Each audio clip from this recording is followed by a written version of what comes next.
So before we deal with the minutes, we lost one of our great members. Mr. P was a wonderful, wonderful human being and wonderful man. Did a lot for his communities.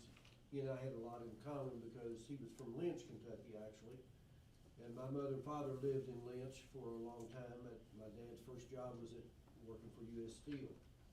And so anyway, he and I always got along really, really well. He was just one of the nicest people that I've ever met. So with that, I know that Sam and Winston have been working on a resolution. So Winston, I'm going to turn it over to you. Okay, well, I guess maybe, Mike, before we read the resolution, is it okay if we do a moment of silence? Absolutely. Okay.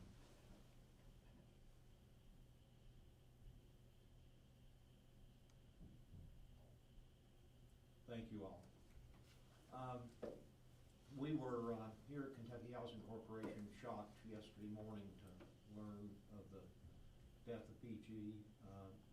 As you all know, and as reflected in the document that you've got in front of you, the resolution that has been circulated, PG has been an important part of the life of Kentucky Housing Corporation for a long, long, long time. With some breaks, I think he served on the board here since the mid-'80s and has contributed mightily.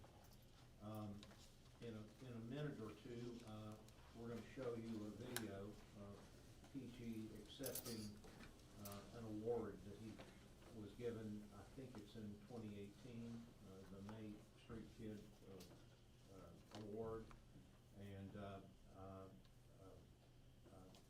think it talks a lot about Kentucky housing, but it really, if you look behind it, it really talks a lot about PG. It's what PG was all about. Why don't we go ahead and show that? My time on KHC board was a labor of love. There are several things that I recall that characterize KHC. As I drive across the state of Kentucky, I see properties and know that a lot of the people in those houses are there because of the work of KHC.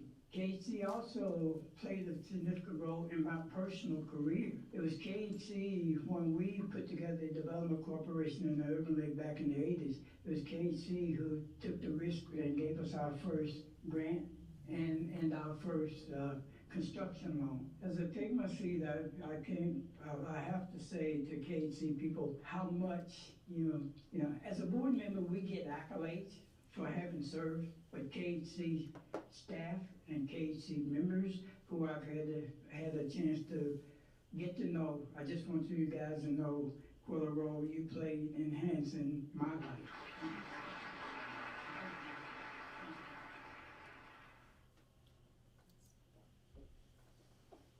I feel fortunate that we were able to locate that video and have his voice in this room today. We prepared in haste, but I think a very appropriate resolution that I'm going to ask Sam to read. Each of you have it in front of you, I hope, and you can read along with Sam, or maybe you can not, but Sam? Thank you. A resolution honoring the life of Porter G. Peoples for his service and leadership to Kentucky Housing Corporation and for his commitment to the cause of affordable housing in the Commonwealth of Kentucky. Whereas Porter G. P.G. Peoples was a civil rights leader who spent more than 50 years as the head of the Urban League of Lexington, where he expanded job training, education programs, and housing initiatives. Whereas P.G. Peoples served on the board of directors of Kentucky Housing Corporation at various times since February 17, 1986. And whereas during his tenure on the board of directors of the Kentucky Housing Corporation, P.G. Peoples provided thoughtful leadership and guidance that helped shape the corporation's mission and expanded access to safe, affordable housing. And whereas P.G. Peoples played a pivotal role in advancing affordable housing initiatives and strengthening community development efforts throughout the Commonwealth of Kentucky. And whereas P.G. Peoples was a founding member of the Fayette County Public Schools Equity Council. And whereas P.G. Peoples was a recipient of KHC's May Street Kid Public Service Award, Leadership Lexington's Flame of Excellence Award and was inducted into the Gallery of Great Black Kentuckians, a Hall of Fame hosted by the Kentucky Human Rights Commission, among many other honors. And whereas P.G. Peoples was widely respected for his integrity, compassion, and unwavering commitment to equity, and served as a mentor and inspiration to colleagues, community leaders, and generations of Kentuckians. And whereas the Board of P.G. Peoples passed away on Tuesday, April 28th, 2026. And whereas the Board of Directors of Kentucky Housing Corporation desires to honor the life of P.G. Peoples for his commitment to the furtherance of affordable housing as a major quality of life issue for all Kentuckians. Now therefore be it resolved that the Board of Directors of Kentucky Housing Corporation does hereby honor the life of P.G. Peoples and express its deepest appreciation for his outstanding service, commitment, and leadership to the cause of affordable housing, to Kentucky Housing Corporation, and to the Commonwealth of Kentucky. Okay, so I think it's in order that we have a motion to pass this resolution. I second. Okay, the motion and a second. All in favor signify by saying aye. Aye. Opposed, like sign, motion carries. Sam and Winston, thank you all so very much. I know you all put this together very quickly, and we certainly appreciate it.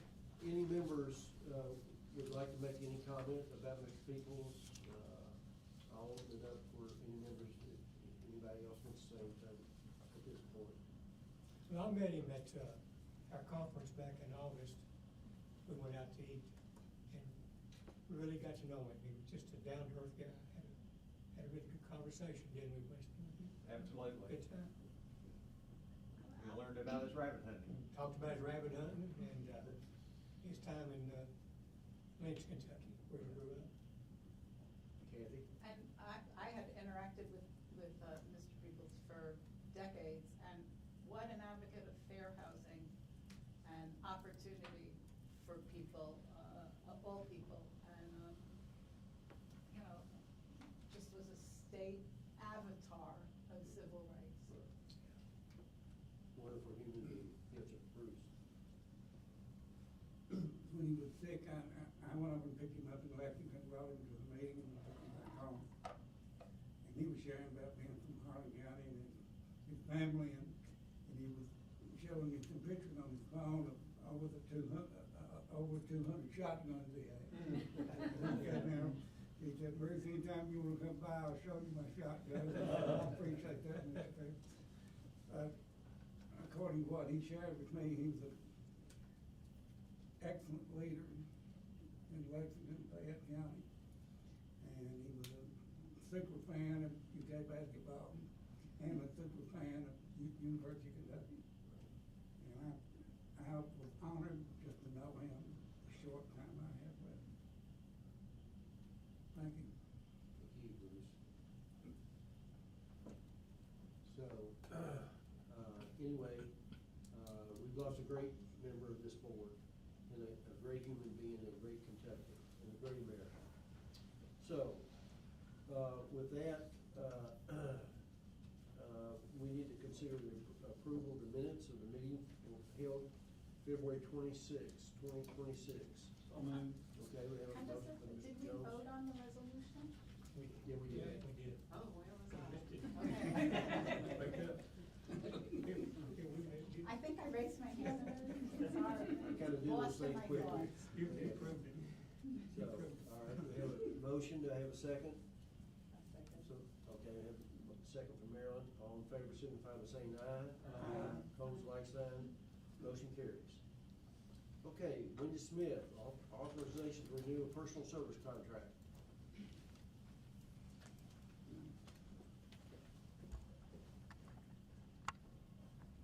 Good afternoon. Kathleen? I'll just add that PG was always very kind and supportive to me. You know, he was someone who didn't have to pay attention to staff at KHC a whole lot, but he did, and it meant a lot to me. I am here with you all probably feel like we are bringing something related to the Corporation for Supportive Housing to every single board meeting, either an amendment or this is actually a renewal of their contract. just to remind you all, the Corporation for Supportive Housing is a national nonprofit that provides technical assistance and trainings to local areas, nonprofits, whoever, who are trying to pursue the development of permanent supportive housing.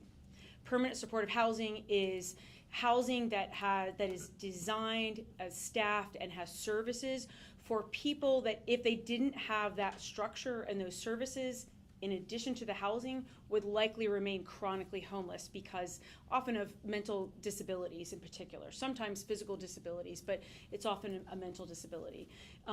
And so we, back during the pandemic, through the American Rescue Plan Act, got this bucket of one-time funds, unprecedented for us, $52 million in what was called Home ARP, American Rescue Plan funding.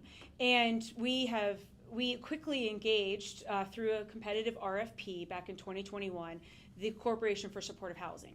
Their work continues with us, and we would like to continue it into the next fiscal year. I'll give you an overview of what they've been doing with us.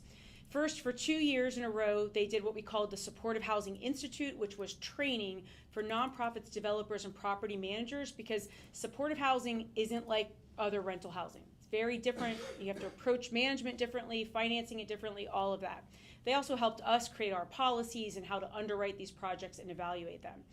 They've been doing ongoing technical assistance with development teams to get their units built, to get leased up, to have renegotiations or divorces with their property management team and bring in a better property manager, a lot of post-development stuff that we don't normally do. They are also working with the Cabinet for Health and Family Services on our behalf on a Medicaid waiver that would allow homeless organizations to be paid for getting people housed and keeping them housed who otherwise, again, would probably be homeless and would drive up ER and hospitalization costs through Medicaid.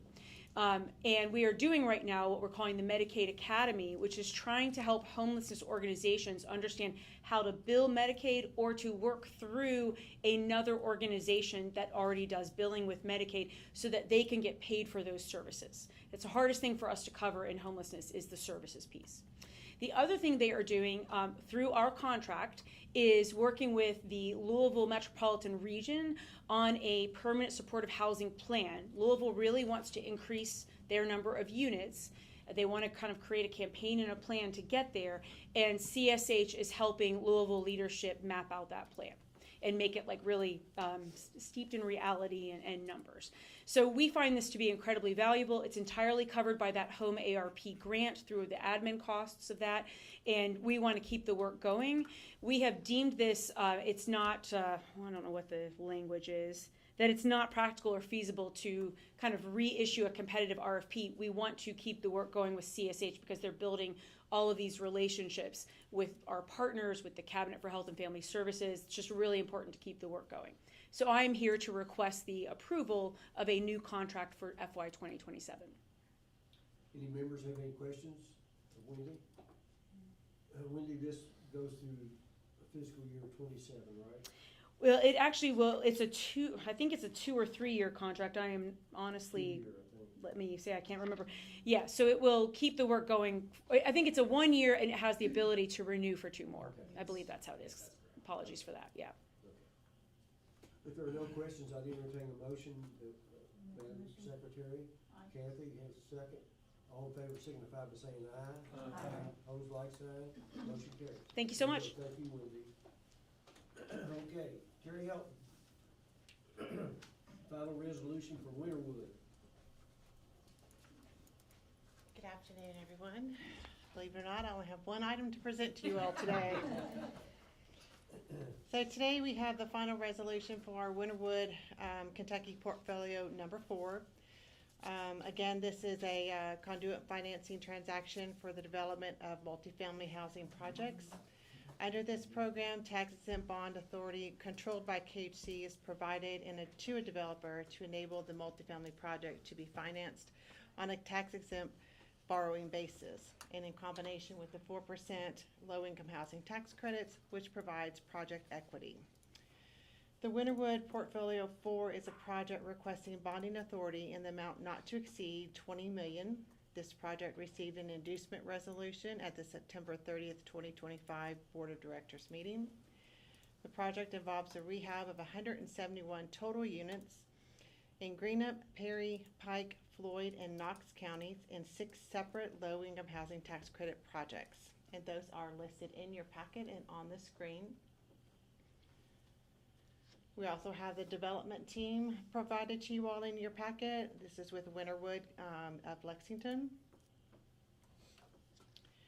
KHC staff recommends the approval by the Board of Directors of this final resolution for the issuance of bonds for the Winterwood core portfolio. Does anybody have any questions? Any members have any questions of Terry? Terry, what I like about this is it really serves those areas that really need help. Yes, sir. In Eastern Kentucky. So Yes, sir. thank you for your hard work on this. Appreciate it. Thank you. So if there are no further questions, I'll entertain a motion that we approve. Marilyn? Chad? Okay. All in favor signify by saying aye. Aye. Opposed, like sign, motion carries. Okay, thank you, Thank Terry. you. You only got one. That's okay. it. I know. You'll have a dozen next month. I will. I'll bring more. I hope so, hopefully. Bring it on, bring it on. Okay, Derek Morris, you got a personal service contract with various real estate agencies? Yes, good afternoon, KHC board members.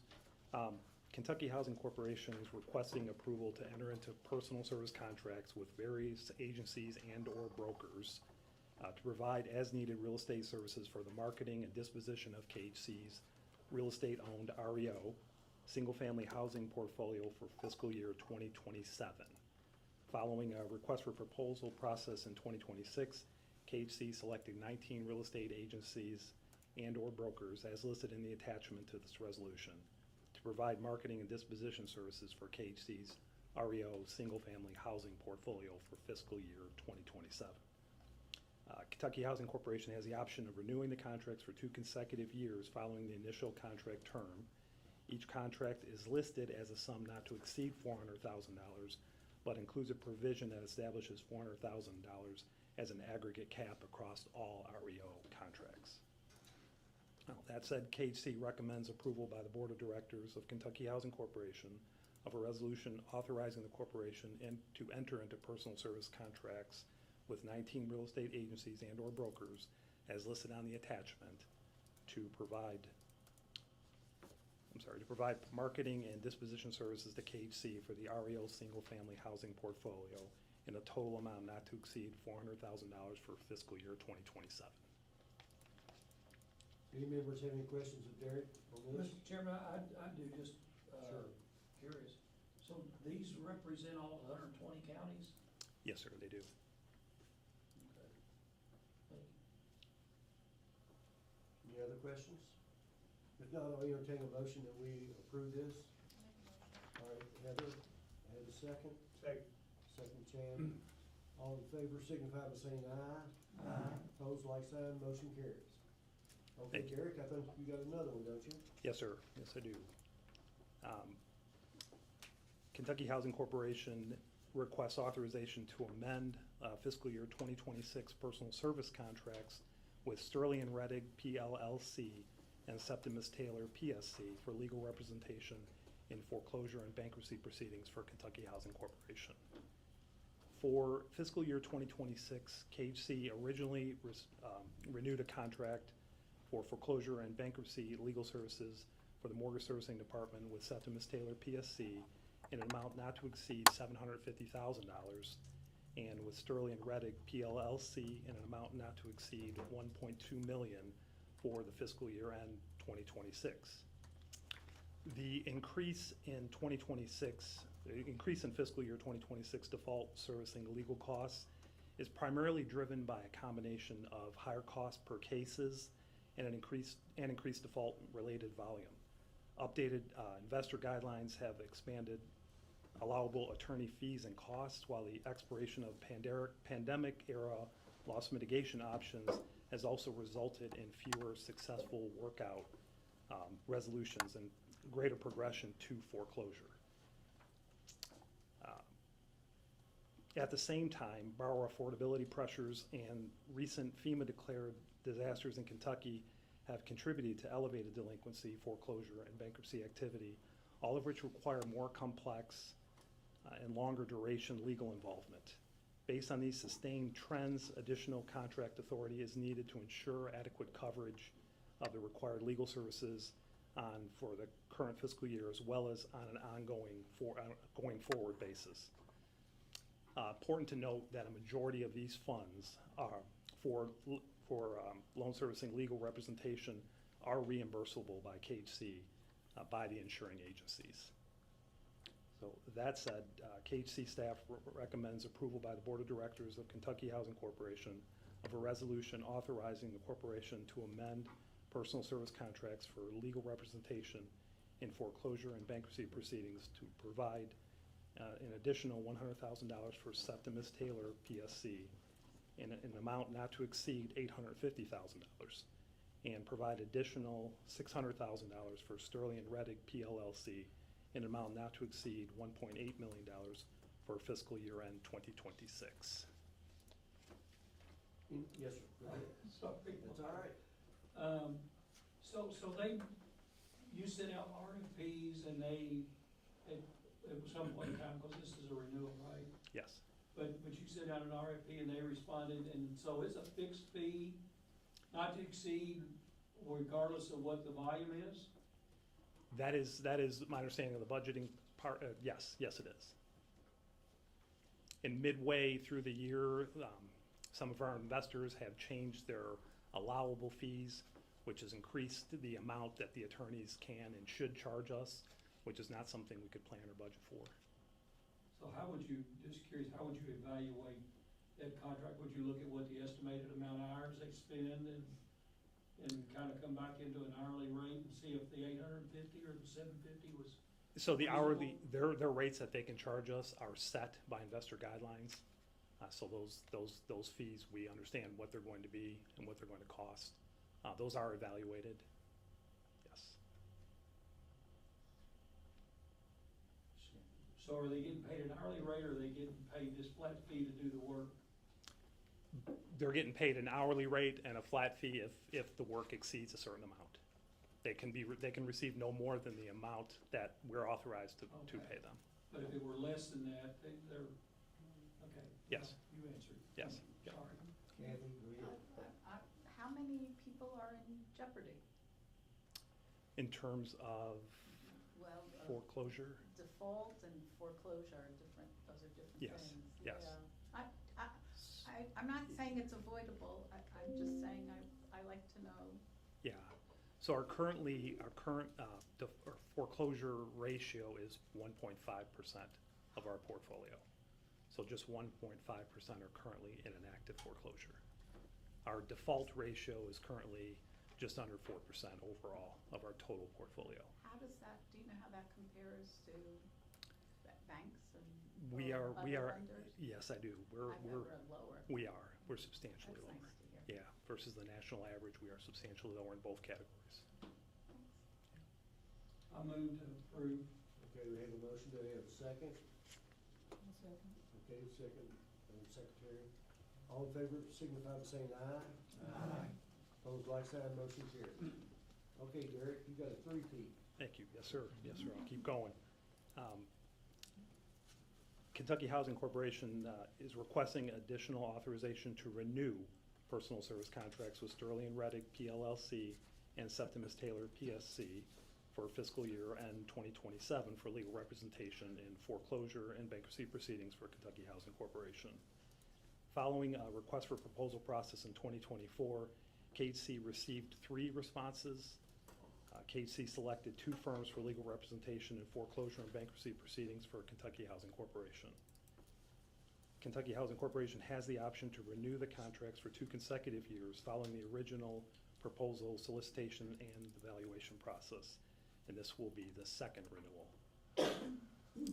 That said, KHC staff recommends approval by the Board of Directors of Kentucky Housing Corporation of a resolution authorizing the corporation to renew personal service contracts for legal representation in foreclosure and bankruptcy proceedings with Sterling and Reddick PLLC in an amount not to exceed $2.5 million, and Septimus Taylor, PSC, in an amount not to exceed $850,000 for fiscal year end 2027. And again, just want to note that the majority of these funds that are expended for mortgage servicing legal representation are reimbursable to KHC by the insuring agencies. Any members have any questions of Derek in regard to this contract? If not, I'll entertain a motion we approve. So moved. I have a motion, second. Second. I have a motion and a second. All in favor signify by saying aye. Opposed, like sign, motion carries. Thank you, Derek. We Thank you, appreciate your Judge. hard work. Thank you kindly. All right, Sam, you got a legal service contract? Yes, sir. Sorry, I'm out of reach here. This is a authorization to enter in a personal service contract with Walter D. Mack PLC for legal services for the corporation's legal department. KHC requests authorization to enter into a personal service contract for legal services for fiscal year end 2027. Following a request for proposals process this year, 2 responses were received by the corporation, Walter D. Mack, as well as both contracts were selected. Walter D. Mack was selected by KHC to provide as-needed legal services to KHC's in-house legal department. KHC has the option of renewing this for 2 consecutive years following this process. So staff recommend approval by the board of directors of a resolution authorizing KHC to enter into a personal service contract with Walter D. Mack for legal services for the in-house legal department for fiscal year 27 in an amount not to exceed $40,000. So moved. Okay, do I have a second? Second. I have a motion and a second. Any members have any questions of Sam? All right, if not, I'll take a vote on the motion. All in favor signify by saying aye. Aye. Opposed, like sign, motion carries. All right, this next contract, I have a conflict of interest because my son works for McBrayer. So just to make sure everything's okay, I'm gonna step out. And Madam Secretary, would you take over? Thank you. Yes, so we do have an authorization for a new personal service contract with McBrayer for legal services. And I'm going to turn it over to Sam to present the authorization. Thank you. So this was following the same RFP process. We received two responses, and McBrayer was selected by KHC to provide as-needed legal services for our in-house legal department for fiscal year end 2027. So KHC recommends approval of a resolution authorizing KHC to enter into a personal service contract with McBrayer for legal services in an amount not to exceed $100,000. So just Do we have any question, questions? so does Mike's son perform any work for KHC, or is he just affiliated with McBrayer? I have not ever interacted with his son in that capacity. I'm not aware of any work that he's done for KHC.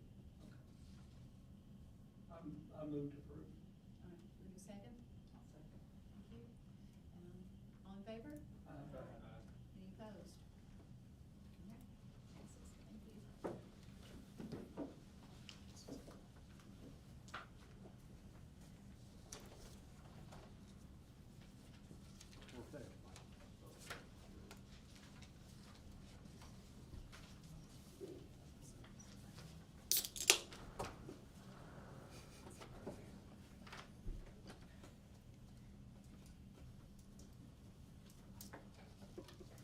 Thank you, Neil. All right, so we're down to informational items, and I think first of all, Wendy, I think you have some things for us. Actually, I'm going to preempt just a tad, because we're going to deviate from the published agenda here. The item A here, which is listed as emergency rental assistance closeout summary, we're going to pass that to another month, because we've got a couple other items here that may take a little bit of time. And we weren't quite ready, I think, on that summary yet. There's still a few things hanging loose there. So, but Wendy is our first speaker, and she's going to brief you all on a recent trip that she and Sam and myself made to Washington, D.C. As a part of the NCSHA organization legislative conference. And they sponsor and hold a meeting each year in which they brief us on sort of what's going on Capitol Hill and with some agencies. And they encourage us to call upon our congressional delegations to advise them about what's going on in housing in Kentucky and to alert them of the needs in Kentucky. And Wendy's going to review with you what we've done. Yeah, it feels pretty vital to be building a relationship with our congressional delegation these days. It's why we went last year. We haven't participated in NCSHA's legislative conference in some time before last year, but last year underlined for us how important it was. It also lets us build that relationship in between visits, you know, through virtual meetings and conversations and emails. That's been really good. And I will say that this year's visits felt maybe even more robust, and we had more legislation to talk about. And last year, I think a lot of congressional staffers had not a strong sense of what was going on with federal agencies. There was a lot of chaos. There's still plenty of chaos, but it's a little more understood and predictable to some extent. But it felt like a really valuable set of visits. So we visited with all of the members of our delegation, with the exception of Congressman Massey's office. And we met actually in person with Morgan McGarvey from Louisville and with Mitch McConnell. All the others were staffers. That's not always a bad thing. The staffers are often really, they often have an issue portfolio, and they often know some of the details pretty richly. You all have a packet that our communications team put together. It's what we handed out. I will tell you that what we handed out was spiral bound, I just wanted to let you know it looked even more professional than it does. And it's basically, the first few pages are just trying to let them know what the heck KHC is. We're a pretty unique organization, right? There's one of us in each state. California has two, and New York City has its own. But otherwise, there's pretty much one per state, and we're a pretty unique kind of organization. We're trying to orient them to our programs. And then we really spend the middle of the packet talking about the housing supply gap and how much Kentucky and the U.S. needs to address the lack of construction that's been going on. So you all will see there's a nice graphic we have updated about construction starts based on permits in Kentucky. Also data on the supply gap analysis, that we've been championing all over the state, and a map, just really trying to underline for them that now is not the time to cut our programs.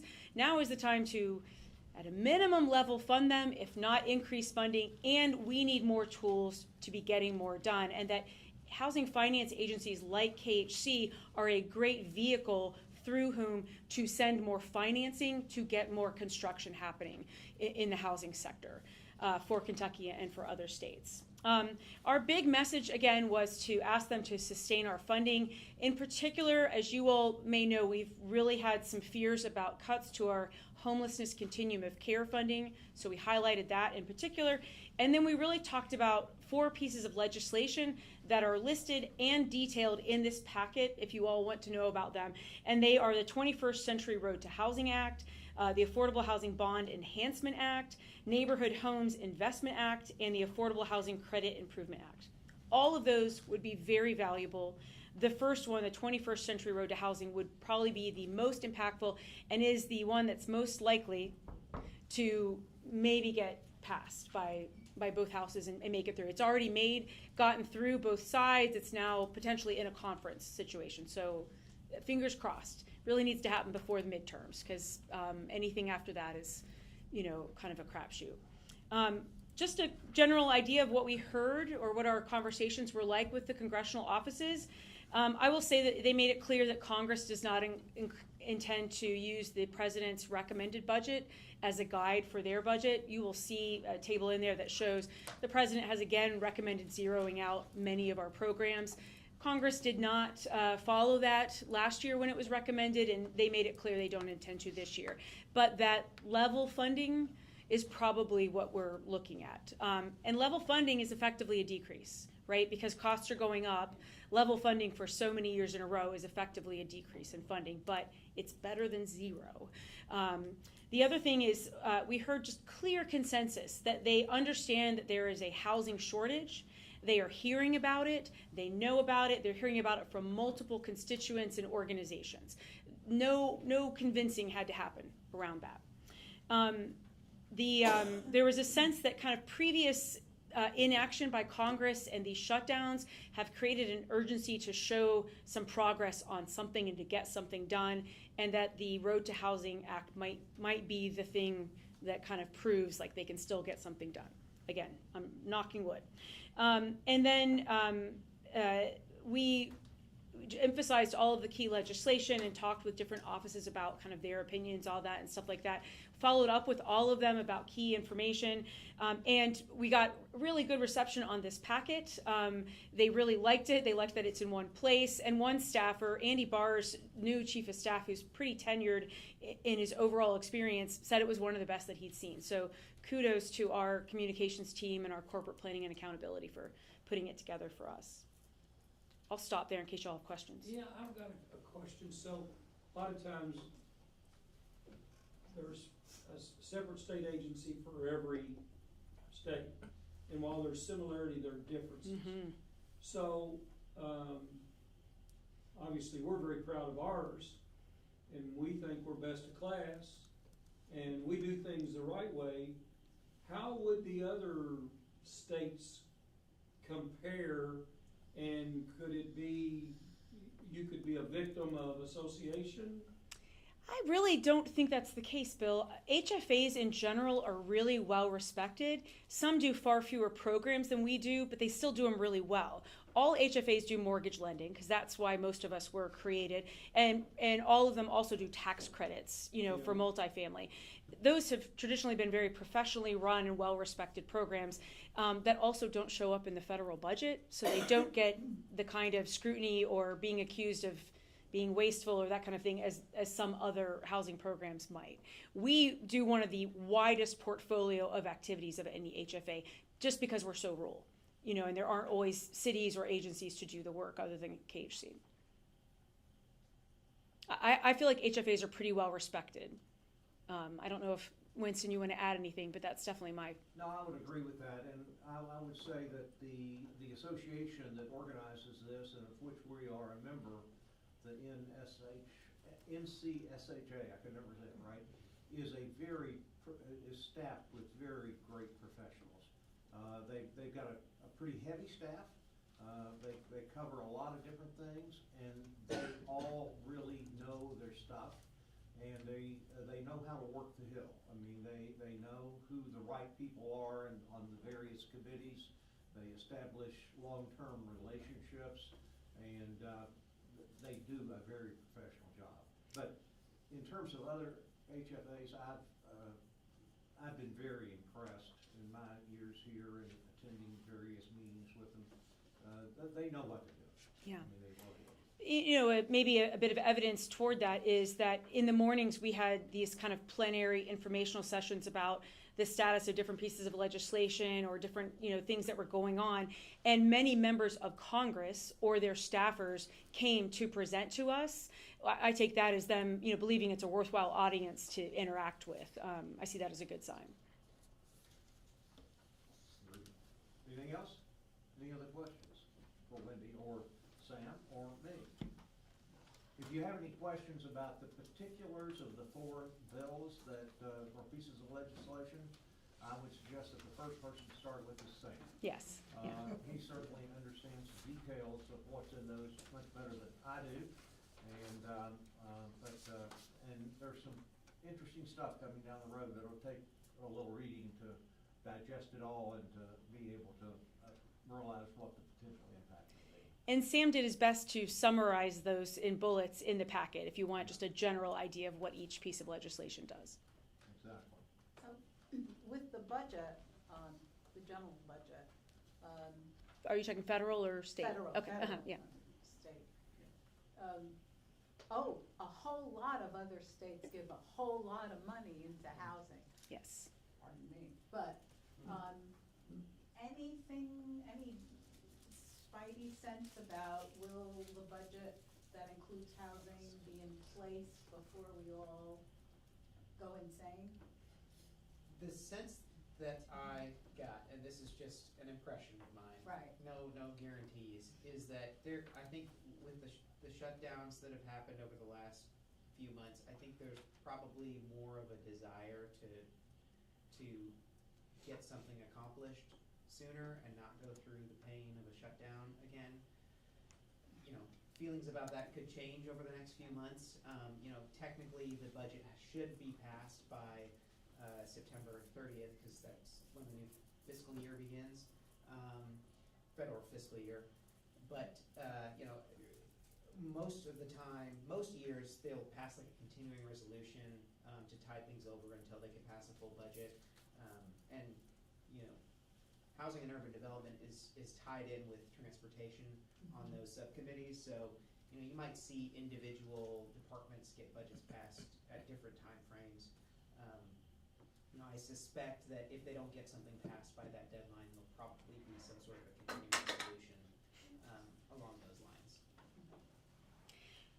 It might be worthwhile just to also let you all know, as you all may remember, we entered into a lawsuit with 19 states and the District of Columbia around our homelessness continuum of care funding. The final outcome of that is not known, but the judge in the interim did rule that HUD had to issue renewals on a quarterly basis for the homelessness grants as they expire each quarter. And we had grants expiring this quarter, and we have received notification of those funding amounts. They are accurate, and so we expect to be able to enter into our grant agreement soon and get those dollars out to our partners, as well as our own administrative funds. So that is a short-term relief. We don't know what the long-term is going to look like for continuum of care, but in the short term, that's good news. Wendy, thank you, and Winston and Sam for taking our message to Washington. Happy to do it. We know we're well represented. Thanks. Okay, the next segment of the informational items is going to come from Sam, and it's really broken into two parts. One part is a legislative update in terms of what happened with the Kentucky legislature, and a little bit of background on that. And then that's going to be a natural segue into an update on the pilot program. So I'm going to turn it over to Sam, and he can take it down to the wire. Sure, thank you. As you recall, I'll give some context. So in 2024, KHC commissioned a housing supply gap analysis, and some component of that is included in this packet here, for those of you who haven't seen it. Around the same time, the Kentucky legislature created a housing task force that was continued on through last year to study housing issues, and that task force issued findings and recommendations for the legislature, and approximately 55 housing-related bills were filed this legislative session. I don't know whether that's a record or not. I don't know if we have records going back that far, but it certainly is a record since I've been aware in the last 10 years at KHC. I'll start with the bad news. There were only 5 bills that were passed that included those measures. One notable bill that did not pass was Senate Bill 9.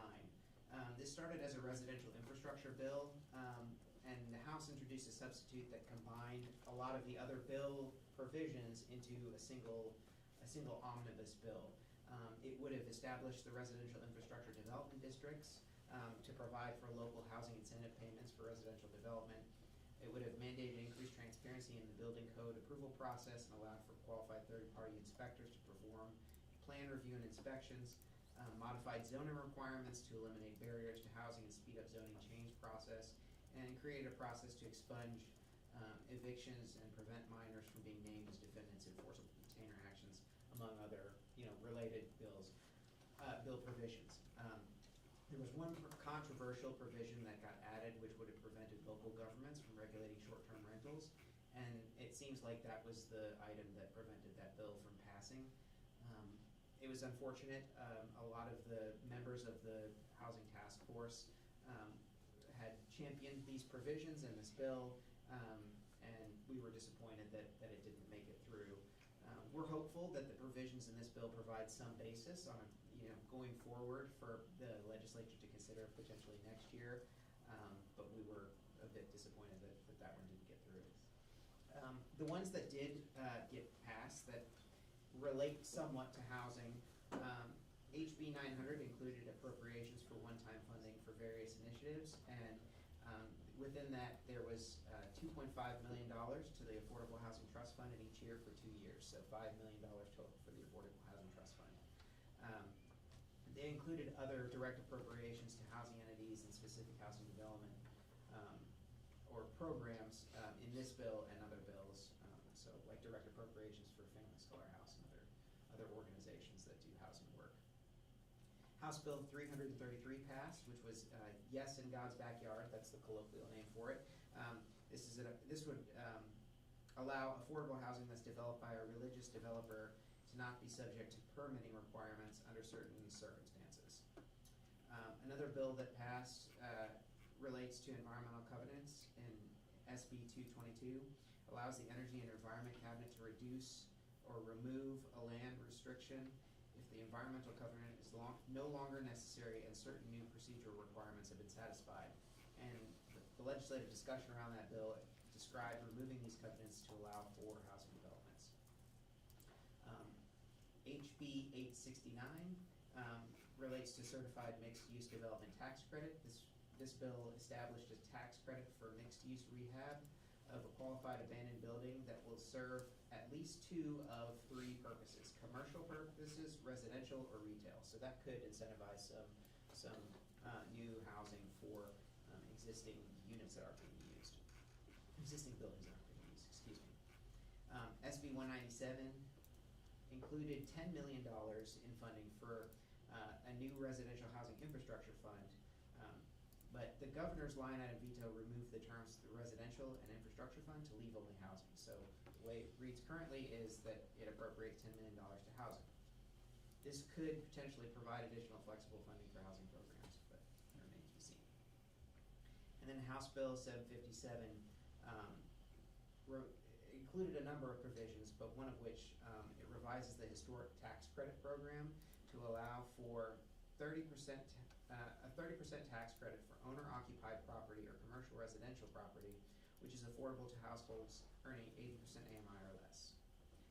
This is a boost over other eligible uses, so it sort of incentivizes using this historic tax credit for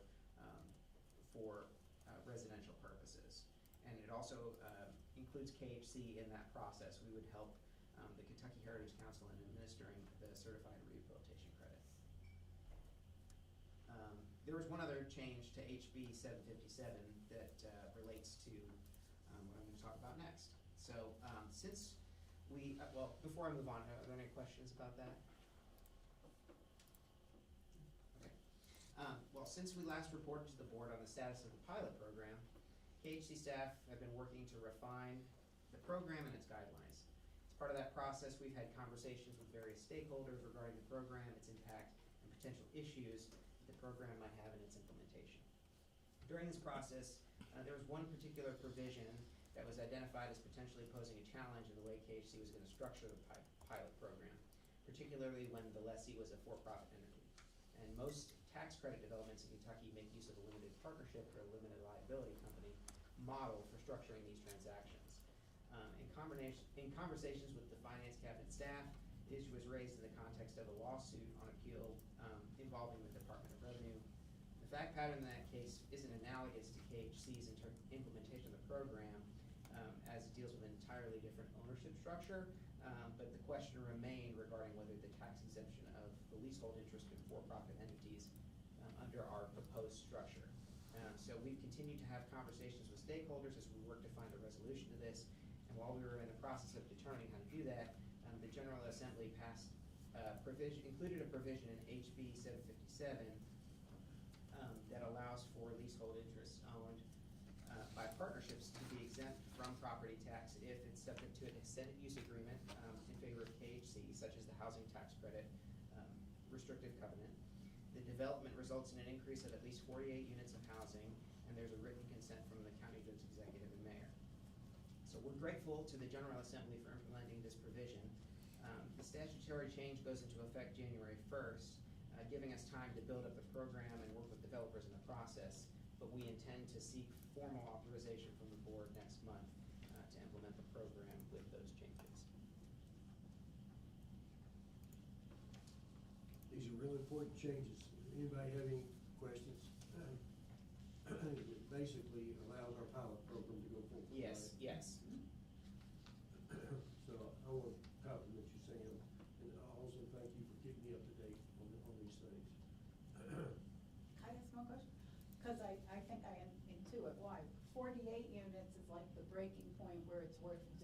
Well, and that aligns with what the legislature did last session, which was to amend the industrial revenue bond statute. And that 48 unit limit was a similar threshold. So I think maybe the thought, I don't know this for certain. At least. Yeah, at least, Yeah. a lower limit. Okay. Lower limit. So, maybe the thought was to sort of align it with that language. Yeah, okay. We would have all liked to have seen that be much lower. It would especially help rural areas.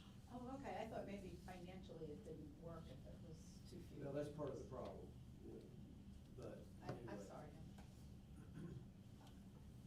So Winston, same, you have any? I don't think so. I hope those informative items were helpful, and if you have other questions, please follow up. And realize that you have our contact information. If you didn't have it before, it's in these little booklets here that we left for the congressional delegation, so feel free to call us and or email us or do whatever else is your pleasure. But that's it from me. Okay. Well, thank you, Winston, Sam, and Wendy. Yes, sir. Go ahead. Chairman, I was looking back at resolution number 19, I'm sorry, regarding the Winterwood portfolio. Yes, sir. I believe that DLG has some funding in those projects, so to be safe, I want to abstain. Okay, so, Laura, would you have the record reflect that he abstained from that motion? Thank you.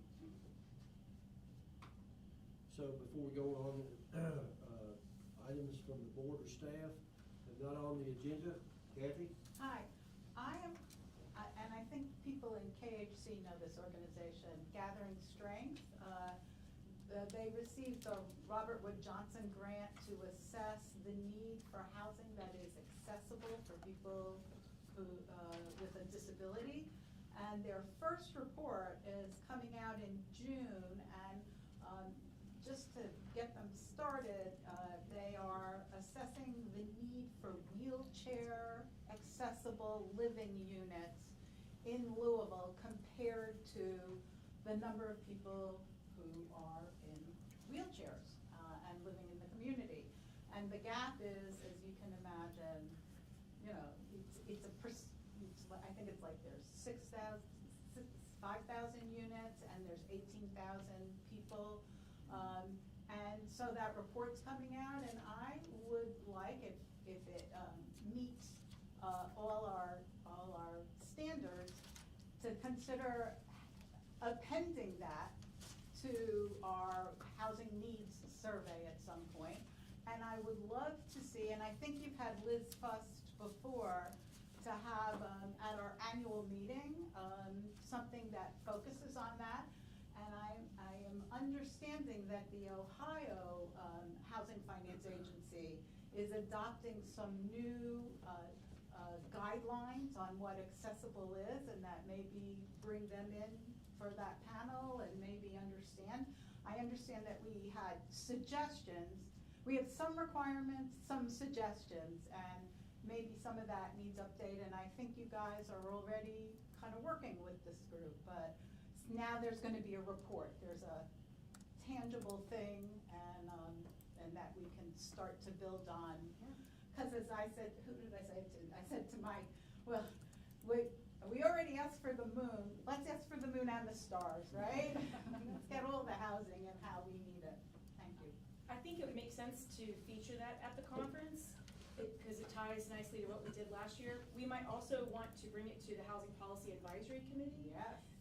In addition, and we can talk more, but there's a whole discussion that we have had. We do require some strictly certain widths of doorways and hallways, and blocking of bathroom, the shower stalls, so that if you become disabled in your home, you can still live in that home in a wheelchair. It might not be fully ready for you.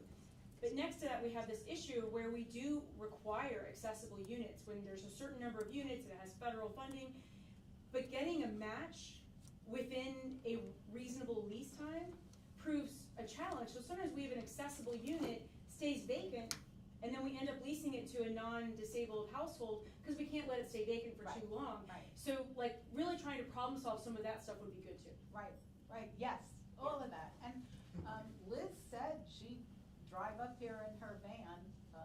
And just to let you know, Liz is an attorney that I worked with, and one day she woke up and her spinal cord was broken. Just a reminder that any of us, can wind up needing accessible housing. I also want to say that the Metropolitan Housing Coalition annual meeting is coming up, and they're having a wonderful author. I'm reading his book, and God knows I never remember anything. So anyway, you should check in. I bet KHC has seats or buy some tickets or something, or a table maybe. We usually do, Okay. Thank you, Catherine. Any other members have anything? Sam? Mr. Chairman, if you don't mind, Yes, John sir. Davidson. Yes, I sir. wanted to introduce everyone and recognize Brandon Foster, our new Director of Communications and Marketing. Some of you all met her during lunch. She is almost 3 weeks in and already making an impact. She's got a wonderful team. She's coming to us from a not-for-profit opportunity for work and learning. And then prior to that, she was at Habitat. So she's well-versed in affordable housing and a great addition to the team. So wanted to welcome. You all might be hearing from her as well. So Welcome. Glad to have you. And I heard today, I believe on the radio, about the Affordable Housing Task Force and Heather Hargrove on my public my public radio. So good job. Thank you, glad you heard it. I actually heard the same thing myself, but yeah, it's great. I mean, I think all of you all have met and heard from Heather, and she's involved as our point person on housing acceleration, and she's meeting with a lot of county judges, mayors, any group of people in any community that's really interested in accelerating housing in their community, and she's obviously getting on the public airways as well. So we're happy with her work, and we hope to do more in this area. Thank you, Wilson. Anybody else have anything? Before I call for a motion for the adjournment, remember Mr. Peoples in your thoughts and prayers. And also there was another good friend of KHC that passed away this past week, Jesse Crenshaw. When I was in the legislature and had KHC legislation, he always helped us. So if you would remember those folks in your thoughts and prayers. And with that, I'll ask for a motion to adjourn. Okay, we got a motion to second. All in favor, signify by saying aye. Aye. Opposed, like sign, motion carries. Thank you.